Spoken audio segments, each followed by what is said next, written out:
I'd like to call the December 9th, 2025 Planning Commission regular meeting to order. The Planning Commission is holding hybrid meetings. Members of the public can attend the meeting in person or observe the meeting on Zoom online by visiting www.cityofarcata.org and following the live meetings link at the bottom of the city's homepage or on the city's YouTube channel. If you are attending remotely, please be aware that the Zoom feed provides the closest to real-time stream. If you rely on other feeds and you wish to make comments, please be aware of the time lag on those feeds. The first item on our agenda is the land acknowledgement. The City of Arcata acknowledges that the lands we are located on are the unceded ancestral lands of the Wiyot tribe. The land that Arcata rests on is known in the Wiyot language as Gudene, meaning over in the woods or among the redwoods. Past actions by local, state, and federal governments remove the Wiyot and other indigenous peoples from the land and threaten to destroy their cultural practices. The City of Arcata acknowledges the Wiyot community, their elders, both past and present, as well as future generations. This acknowledgement seeks to aid in dismantling the legacy narratives of settler colonialism. Staff, will you please call roll? Yeah, Commissioner Ham? Here. Commissioner Davies? Here. Commissioner Lehman? Here. Commissioner Tagney? Here. Vice Chair Strickland? Here. And Chair Simmons. Here. And I'll note for the record that Commissioner Hickey is absent. Thank you. And we are joined today by Community Development Director David Loya and Planner number 2, how should I say this? Planner 2, Kelsey Flederick. Did I pronounce that right? Great. Okay, so next on our agenda, we have oral communications. During this time, people may make comments about items that are not on the agenda. If you wish to speak on one of our agenda items, you will have an opportunity when we are discussing those items. If you have comments about items that are not listed on our agenda today, please line up now behind the lectern.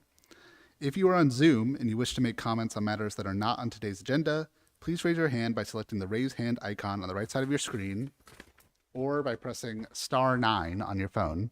The clerk will unmute you when it is your turn to speak. With that, I'd like to open public comment. Each speaker will have 3 minutes to comment during early oral communications. Feel free to state your name for the record. May we have the first speaker, please? I don't see anyone in the audience. Is there anyone on Zoom raising their hand? Okay. With that, I will close early oral communications. We will now move on to item 3, the consent calendar.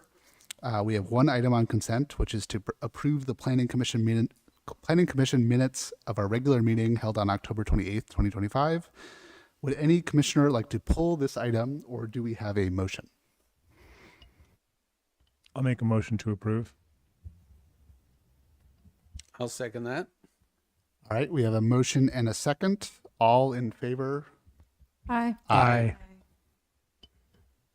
Oh, you weren't here, so you're just abstaining. Okay, so 4 ayes and an abstain. All right. We have one public hearing on our agenda tonight, which is to approve the Eco Groovy Deals design review permit for a master sign plan. Can we begin with a staff report, please?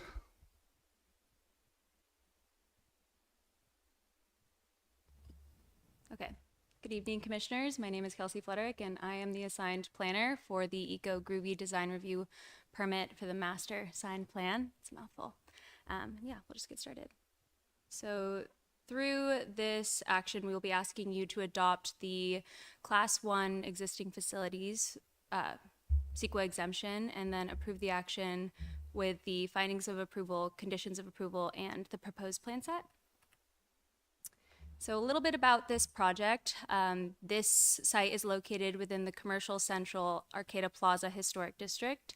The current leased area is about 5,750 square feet within an existing commercial building. It's on the corner of H and 8th Street. And we're asking you to perform a design review for the master sign plan, which allows you to deviate from the sign standards. And in this case, we are asking to increase the sign area from 20 square feet per business to 60.4 square feet. And that would include a new proposed wall sign, which is 44.4 square feet, and the existing vinyl window signage, which in total is 16 square feet. Other than the proposed signage, there is no interior or exterior modifications proposed. Okay, so a little bit of background on this site. In 2020, there was a parcel merger which took the two 25-foot lots and combined them to a 50-foot lot or 50-foot lot frontage. This is one of the largest continuous street frontages on H Street. The other businesses are within a 25 to 42 foot facade. And the reason why I bring this up is because the larger facade area would be compatible with a larger sign area. So the 20 square foot of sign area just isn't compatible with a 50-foot facade area. This is the existing signage. The applicant has come in to bring the sign into compliance with the sign standards. Right now, it is not made out of a durable material, and it does exceed sign size standards, but we are trying to bring them into compliance with this proposed sign. So walking around the plaza, you'll notice that there's a lot of really unique signs, but they all have a neutral earth tone in their color palette. They have unique fonts that describe the business, and then they also have colors that coordinate with the building facades. But particularly on H Street, they're all earth-toned signage. So this proposed sign encapsulates that tone. There's desaturated blues and greens and a warm white background, so it's not too stark on the yellow building facade. The blue colors coordinate with the existing stripes on the building, and the material is made out of an aluminum composite with a clear finish. And as you'll see in the next slide, it's not proposed to cover any architectural features on the building. And there it is. So this is what the sign would look like on the building as proposed. You'll see the little note. This is what a 44.4 square foot sign looks like. And then you'll see the little window decals here, and those are already existing, but through this design review and master sign plan, we would be allowing those to stay, and that would increase the sign area to 60.4 square feet. We also have general plan policies that support these window decals to provide visible pedestrian-friendly signage on the plaza. And yeah, I think that's it for that one. Okay, so as proposed, the project does comply with the sign standards. The sign is not obstructing any windows or architectural features. The colors are coordinating with the building and the proposed use. The applicant worked with a professional designer, Visual Concepts, to create the design, and it is made out of that aluminum composite material, which is weather resistant and durable for up to 10 years. And it's clear and legible, and it doesn't project greater than 12 inches from the wall. Yeah, so we are asking that you adopt the Class 1 existing facilities, CEQA exemption, approve the findings of approval, the conditions of approval, and the plan set as proposed. And if you have any questions, you want me to go back, I can. Thank you very much. Do we have any questions, clarifying questions from the commission? I do, yeah. Is that normally how you approach the sign square footage calculations, that it's a combination of window stickers and a mounted like facade sign? Yeah, so window signage is included in the calculation for sign square footage, but if it's under a certain square footage, I think it's less than 20% of the window being covered, then it's not counted. But if it's any more, I'm missing that percentage off the top of my head, but yes, we would include the window decals and the actual sign on the facade. It's how the city looks at other stores, other frontages, same sort of approach. Mm-hmm. Got it.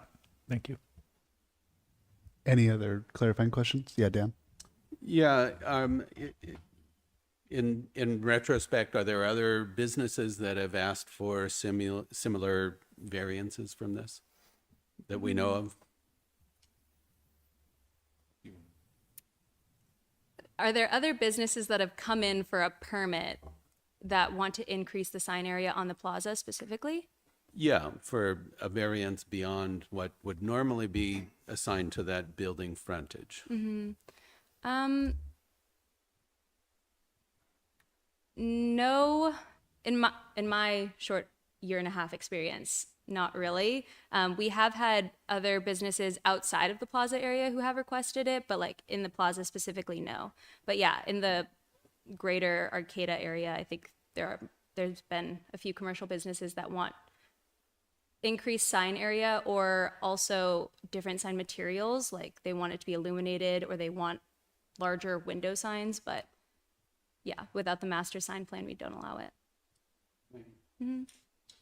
Did you have anything to add to that? Any other clarifying questions?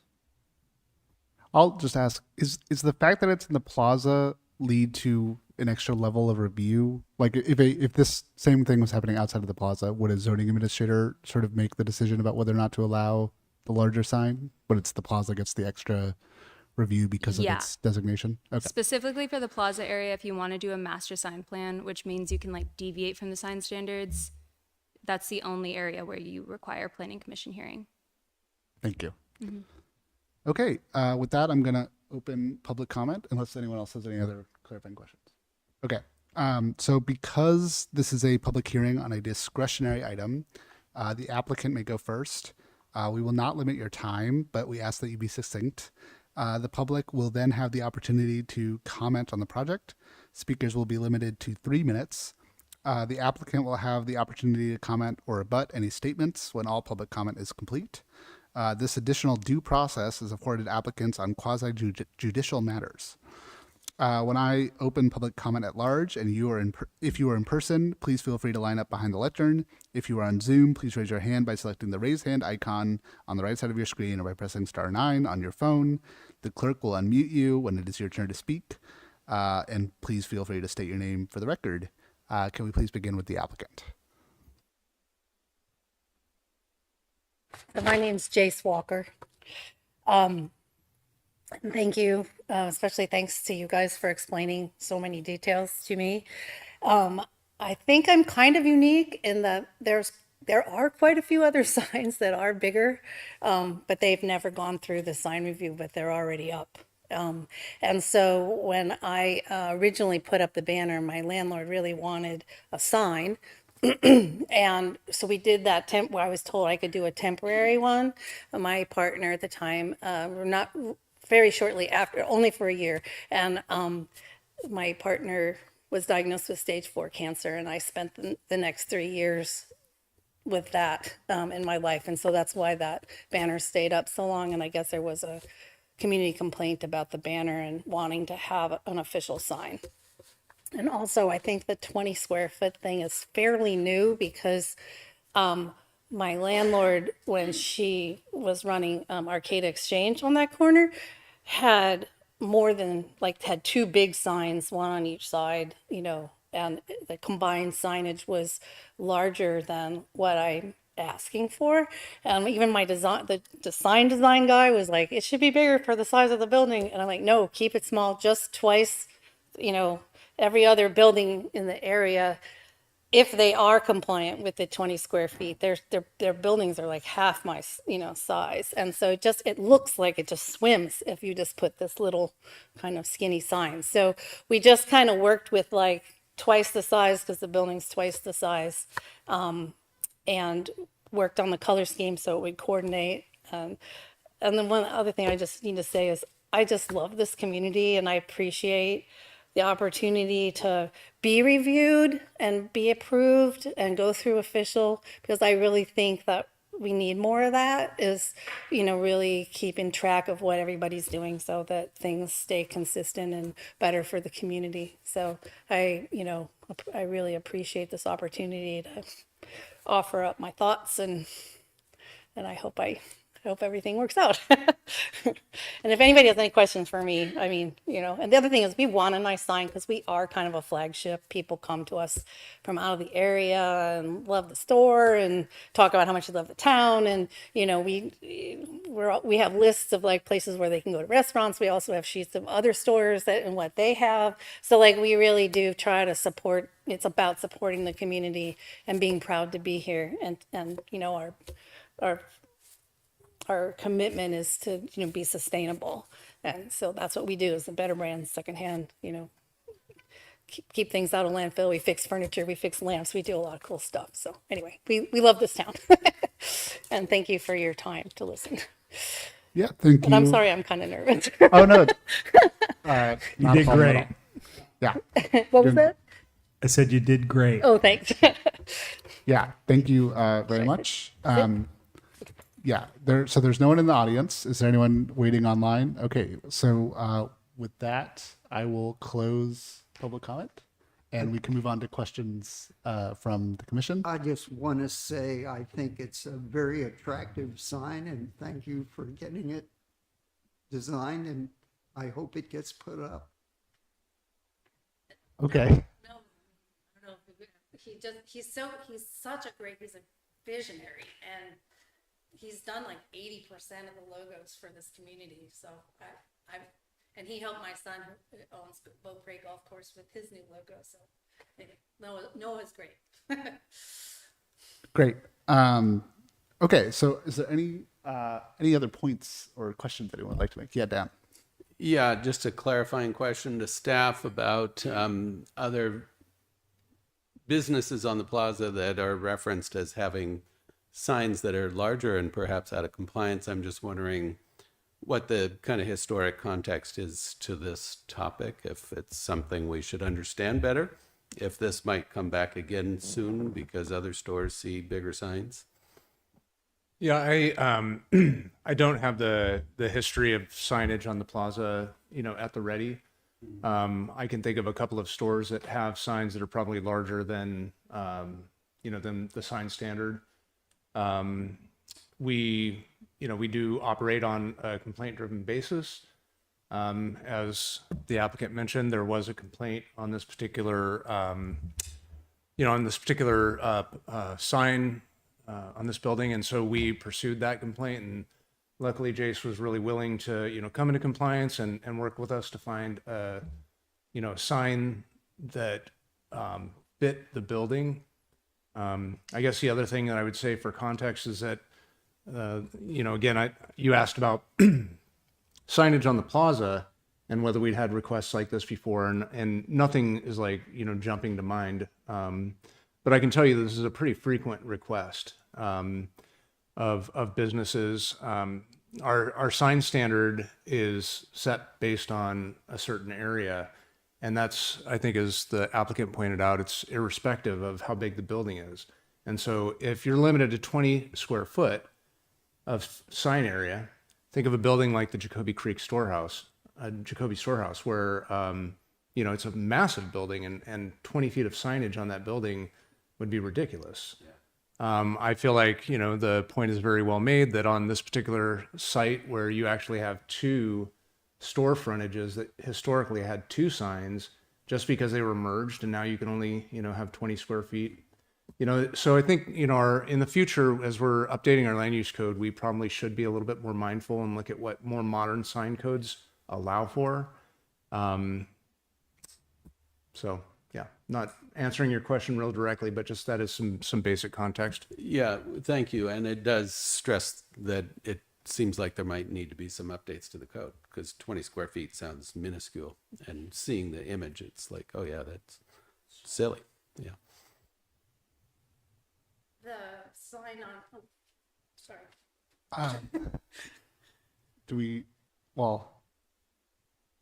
What were you going to say? I was thinking about the only sign. I'm sorry, Jace, can you step up to the, Jace, I'm sorry, if you're going to speak, can you step up to the podium? Thank you. Square feet would be like Solutions, kind of that skinny, smaller, that's about 20 square feet. Because I went around looking, and I dropped my tape measure, and I was kind of looking at all the other buildings and really trying to figure out like what percentage and which ones were really about that size. And it was kind of, and I think it's changed a lot, because I know that at one point there was a percentage of the building. That's because my landlord's been really pushing me, like, just, we did it this way and it was this way. And it's like, well, it's not that way anymore. And so this is, if they say 20 square feet, I'm going to do 20 square feet, and I know you'd like to do 40 and I'd like to do 40, but it's what the city says, and I want to fit in, but I think it has changed a little bit over the years. So Yeah, so I think at a future meeting we should have a conversation about the standard and maybe staff can come to us with And I history think and a some people proposal. just put the sign up and don't even realize that there's supposed to be a permit. And maybe when new businesses open or whatever, having a checklist or something for, be sure that these things happen, because some people, I know, oh, there's a sign permit or there's a sign requirement, people don't realize. And I think that's why some of them are bigger and they just never went through it and they're there and they're kind of grandfathered in. No one's complained because it's beautiful, and Yeah. yeah. Okay. And I'm not trying to complain or anything. I want to help, We appreciate that. And we appreciate you working with staff on this. It really, They were great, and, it's- and, yeah. and Kelsey made a couple little suggestions that really kind of made it even nicer, and it was just a really, I think, Dave and I, we talked a lot. I mean, we've been talking for months, so, just doing everything he could to help me understand, and, looking at the past and looking for other building permits and what other building codes and all that. It was great, it was a Yeah. really good experience, so, Okay. yeah, So with that, okay. does anyone else have any questions or concerns? Does anyone have a motion they would like to make on this item? I'll move to approve this item. I'll be more specific though. Specifically, I'd move to adopt Class 1, Section 15301, existing facilities, CEQA categorical exemption, and adopt this action based on the findings, conditions of approval, and project plans. Second. Okay. We have a motion and a second on this item. All in favor? Aye. Aye. Aye. Okay. Your sign is approved. Okay. Congratulations and good luck. All right. We have no business items tonight. And do we have any correspondence from the Planning Commission? You sure? I guess I'll just say it's been just a great journey. And I started in the pandemic when all of our meetings were on Zoom, which is dreary. And it's never been better than it is right now. And I'll certainly be back at that table over there. So appreciate you all. Yeah, and I'll say you've been like a really excellent mentor, and I've really appreciated everything that you've done on the commission and to me with me specifically, and so I really appreciate that. Scott, you were an excellent chair. You ran a great meeting and were really responsive to people and understanding, and I really appreciate it. Yes, thank you for diving into this whole thing and straight through the Gateway project and contributing so well. It's been wonderful to have you here. My turn. I just want to say we're really going to miss your knowledge and your leadership and also your ability to get us moving through items in a meeting. So I will try and take that upon myself now. And thank you so much. Even as one of the newest commissioners, I really appreciate your mentorship and your reaching out to me to welcome me. So thank you. Truly a pleasure. I've stayed as long as I have and enjoyed it because of staff and working with the rest of you. So best of luck. I do have one other correspondence, which is that I was reached out to by the State Office of Brownfields, the California State Office of Brownfields, which wants to they're giving presentations to jurisdictions across the state about this issue. And they reached out to me to try to schedule some sort of meeting. And so I guess I'm communicating to staff that I am interested in this and that I think it would be a good agenda item for a future meeting. Does staff Yeah, just real briefly on that, that we did receive that correspondence as well, and it's something that I'm interested in setting up with our engineering and environmental services teams as well. And it may be something that some of the other jurisdictions wish to participate in as well. But yeah, we're looking forward to the opportunity to see how we can leverage the work that we've been doing on cleaning up some of the legacy sites in Arcata, mostly related to logging and wood processing. And getting those areas cleaned up so that future generations can enjoy a cleaner Arcata. On that, is Little Lakes signed off yet? Little Lakes is close to being signed off. We've removed all of the contaminated soil, and we're working on rehabbing the site now. Oh, yep. Go ahead, Peter. Can I ask, are we going to have a meeting 2 weeks from now? Do we know? Yeah, no, I was going to say maybe we should cancel that meeting. canceled on the chair's orders. Okay. Any other communications from the commission or from staff? All right. With that, there being no further business, this meeting is adjourned.